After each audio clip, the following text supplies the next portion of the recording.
So bridal shows, people have been asking a lot about wedding shows and what you should do in your booth. Should you play music? Should you not play music? If you play music, what do you play? And then lights. Do you have lights set up? If you do, what do you turn them on, or do you just have them there? So, gentlemen, let's start with the music side of it. I play Erotic City. Yeah, I play Erotic City whenever chance I can get. No, I'm just kidding. That went crazy enough. No, I do not play music. I do not play music at a wedding show. I do not want to piss off my neighbors. I just don't. And as far as my lights, I have tube lights. I leave on a solid color, and that's it. And I can show them that it does have the remote, so I can show them it goes different colors, whatever their colors are for their wedding. But other than that, basically leave my tube lights on a solid color and no music. Don't even hook up speaker at all. Speaker's there, but it's not even hooked up. Okay. Dan, what are your thoughts? Most of my shows, I didn't even bring a speaker. I did that like one time just to kind of make myself stand out, and then I stopped bringing it.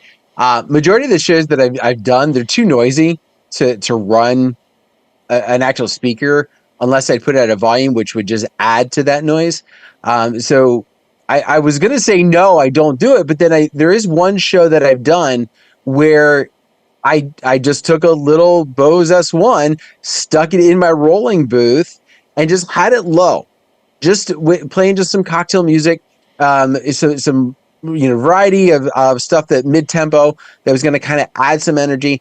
But if we were talking, we could have talked at our normal volume, and it would not have been intrusive. So almost like that restaurant background style volume.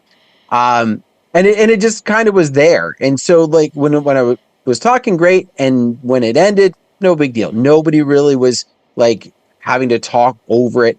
As for uplights, I've always been a big proponent. I have uplights. I want people to know I have uplights, and I don't want them to go missed. So I always make sure that I have my uplights, and I just put them on a solid color. I've done some fades once in a while, like when I've been in a venue or I've been in an area that had a lot of white walls, and I wanted to kind of just add some texture there. But otherwise, I don't bring my tube lights. I didn't bring my 4-bar before when I had that. To me, that didn't seem to be necessary. But so as far as when it came to the wedding shows, and I have not done one for a number of years, but when we were having this thought and this discussion 5 years ago, 10 years ago, 20 years ago, yes, we've been doing wedding shows that long.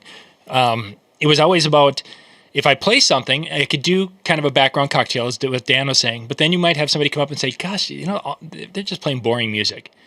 So you've turned somebody off because of the music. Or I'm playing country, kind of country upbeat hits. Well, all they did is played country music when we walked by, and that sucked. So the idea of you having a better chance to miss when it came to making a connection by playing some music in the background was a big enough thing to keep us from not doing it. As Cubby said, it could offend other vendors. That was one of the problems at a couple of the shows we did, is that we didn't do anything in our music-wise in our booth. And then at the end, you'd be hearing them play the Mobile Beat Top 200. Literally, they would put the CD in and let it play. So they're playing a variety of the most popular wedding type songs. But how many times can you hear the twist at a wedding show before it's like, okay, we know how to play wedding, the wedding songs that are common at weddings at the time. So it was just not something I would we got into. As far as lighting, lights are lights. The thing that we did more of was with video screens and having screens there to show some of the things that we were doing with either a slideshow or video clips from things. That seemed to work better. The times that I had lighting in there, it was like, okay, I've got the uplights back there and they look cool. And then just before the show, they turned all of the lights on in the auditorium, and now everything's blown out. So it's like, oh, they can't see that uplight back there anyway. So that was our process. All right, let's jump to the next question here, guys.